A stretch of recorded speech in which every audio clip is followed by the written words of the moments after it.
Hi, my name's Phil. I'd like to talk about politics, and in this video I'd like to discuss Elon Musk's bizarre descent into the behaviour of a desperate third child. What a sad specimen he is.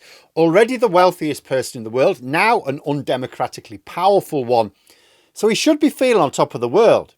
Yet all we get from him is the sort of display you would expect of a child feeling starved of attention.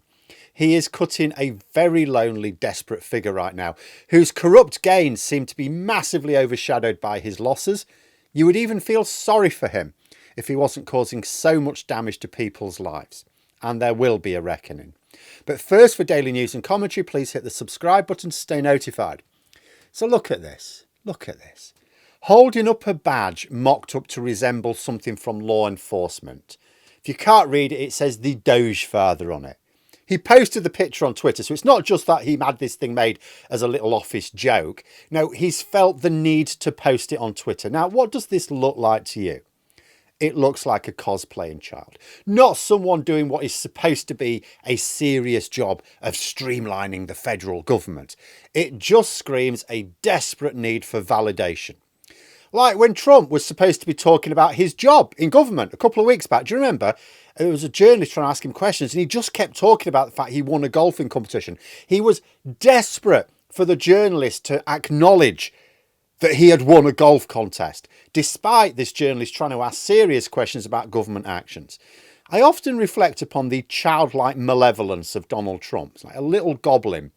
But it's quite remarkable that he's found something of a kindred spirit in many ways in Elon Musk. Only Musk comes across as a much more tragic figure. It takes me back a couple of months. Remember, he was trying to impress people by pretending to be one of the best players of action role-playing games in the world. He got found out over a game called Path of Exile 2. He even went on Joe Rogan to talk about it, who pretended to be impressed. It was clearly crushing for him when he was outed as having paid someone to play his account, when he tried to live stream it and he didn't even have a beginner level knowledge of the game. His ultra defensive reaction on being exposed spoke of the importance that he was attaching to needing the respect of gamers, video gamers. Who was this display for? Why does the richest person in the world need the respect of video gamers? The need for validation is incredibly strong. It's really rather sad. When ordinary people behave like this, and ordinary people do behave like this, you tend to feel a bit sorry for them. But Musk is an incredibly powerful character. He's been firing federal workers left, right and centre, which has plunged those people's lives who were doing a good job and a necessary job, plunging their lives into misery. Just for what? So he could shut down the forces who were holding his dodgy business practices to account. The MAGA claim is that Musk is cutting waste. Of course, to anyone with a reasonably functioning brain, of course he's not. Companies pay a fortune to consultants to come in, study their workflows over a period of weeks or maybe months, and then advise on efficiencies. The idea that a man-child can come in and on the same day be cutting jobs, having never studied anything, is ridiculous. But even the results are embarrassing. The latest analysis is that even if you take the charitable view that Musk really is cutting waste, not corruptly cutting accountability for the oligarchs, the results are that he's cut up to 3% of what he was supposed to. So even if the cuts do translate into genuine savings, rather than actually, what is more likely, even higher costs, he's only managed 3% of the savings he promised. And that's the optimistic view. Some analysis shows it could be as low as 0%, rounded off to the nearest percent. So a bit like the benefits of Brexit trade deals then, when the Tories would go, oh, we've got this trade deal with Australia. Economic assessment, oh yeah, it provides zero boost to our economy, even over 30 years. Well done. That's not going to fund much in the way of a tax break for the rich, is it? Good job that Trump's tariffs are going well and he can use that to fund the cuts to income tax. Oh, wait. And for those who might insist, oh, Phil, he's only been doing it for a couple of months. He's only just begun. Don't bother. He has said himself he's pretty much done and will be cutting back his hours on his Doge work in order to focus on running the companies into the ground like Tesla. What he's actually done is he's fired people who were investigating his companies. He's fired, for example, car safety experts, meaning that American cars could be much less safe in future, which I'm sure is going to do wonders for their export value. Trump will be worried, why aren't you buying our cars? Because they explode. And he's barely saved any money. He might not actually have saved anything when the chips eventually fall and can be countered. It's not even clear that Musk is really making much personally from this, because that's the assumption, is it? Oh, but he'll be making out like a bandit.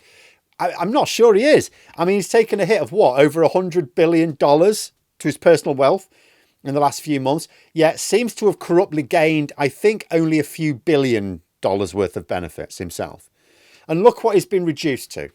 Having embarrassed himself among sweaty men in their mother's basements, he's reduced to having to fake police badges, made in order to appeal to people who are clearly as emotionally backwards as he is. You know, you look at a child, like, you know, maybe a police officer has a little boy or a girl and they want a badge like their daddy, and you go, okay, we've made up a little, well, it's not a real one, but here's yours, we've made one up for you. You know, a little kid does that, it's cute. Richest man in the world who's taken an axe to the federal government, that's not cute. You know, we often think of the ultra rich as barely sparing a thought for ordinary people, only vaguely aware that we even exist, right?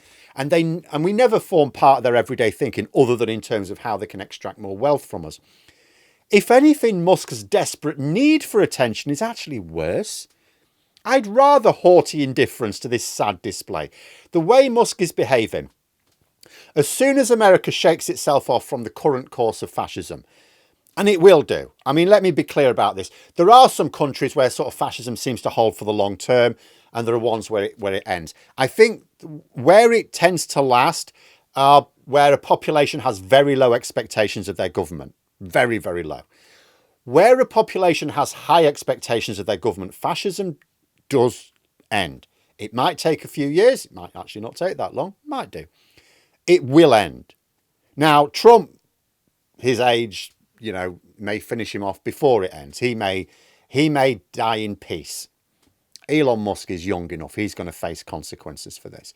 Americans do expect a lot of their government. I mean, Biden actually did very well with the economy, and they still kicked him out because eggs are too expensive. You know, that is a population that's not going to put up with fascism for long, I think. And you can imagine Elon Musk in the future going maybe one of two ways. If there's any justice, there will eventually be a reckoning, and he should find himself in prison for what he's currently doing. Because being given permission by the president doesn't wash. A lot of what Trump is doing, he has not got the legal authority to do. Musk's orders are illegal. But if he does dodge legal consequences, as the rich all too often do, I would still expect to find him spending his declining years sitting on a park bench, trying desperately to win the approval of the ducks. That's where he's going to be. What a sad, pathetic creature he is.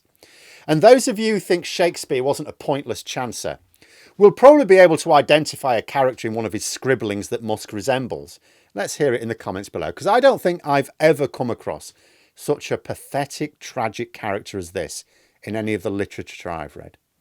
But there we are. Those are my thoughts. Let me know yours in the comments below. If you've enjoyed the video, please click the like button and subscribe for further content.